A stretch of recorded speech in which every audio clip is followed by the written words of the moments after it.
இந்த உலகத்தில் பல காரியங்கள் நம்முடைய வாழ்க்கையில் நடைபெறும் பொழுது நாம் சோர்ந்து போவதுண்டு. ஐயோ, இப்படி ஒரு காரியம் என்னுடைய வாழ்க்கையில் நடந்து கொண்டிருக்கிறதே, தோல்வி மேல் தோல்வி வருகிறதே, நான் என்ன செய்வேன், என்னுடைய வாழ்க்கையில முன்னேற்றம் இருக்காது, யாரிடத்தில் போய் நான் சொல்வேன் என்று சொல்லி நாம் பல நேரங்களில் இந்த தோல்விகளை கண்டு சோர்ந்து போயிருப்போம்.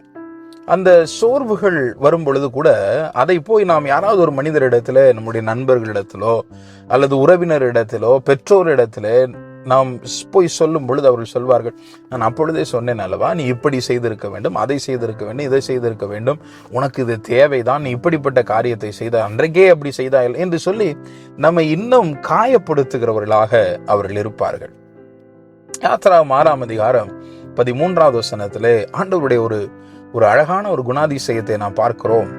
மோசே இந்த இஸ்ரவேல் ஜனங்கள் மறுபடியும் அவருக்கு கீழ்ப்படியாமல் போய் அவருக்கு விரோதமாக பேசுவதை கண்டு ஆண்டவரிடத்துல வந்து அவர், ஆண்டவரே என்னை விட்டுருங்கப்பா, இவர்கள் நான் சொல்வதை கேட்பதே இல்லை என்று சொல்லி அவர் சொல்லுகிறார்.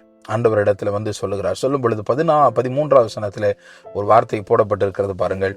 கர்த்தர் மோசேயோடும் ஆரோனோடும் பேசி. இந்த பேசி என்கிறதான வார்த்தைக்குள்ளாக என்ன நடந்தது என்பது நமக்கு வெளிப்படையாக சொல்லப்படவில்லை. ஆனால் ஏதோ ஒன்று நடந்திருக்கிறது. இந்த பேசி என்ற வார்த்தைக்கு பின்பு ஏதோ ஒன்று இருக்கிறது. என்ன இருக்கிறது?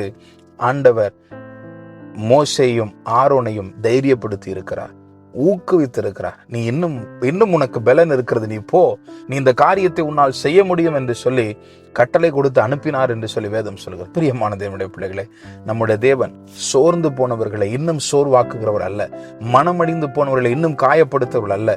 நம்முடைய தேவன் சோர்ந்து போனவர்களை ஊக்குவிக்கிறவர். சோர்வு வரும் பொழுது அவரிடத்தில் போங்கள், உங்களை ஊக்குவிப்பார். ஆமென்.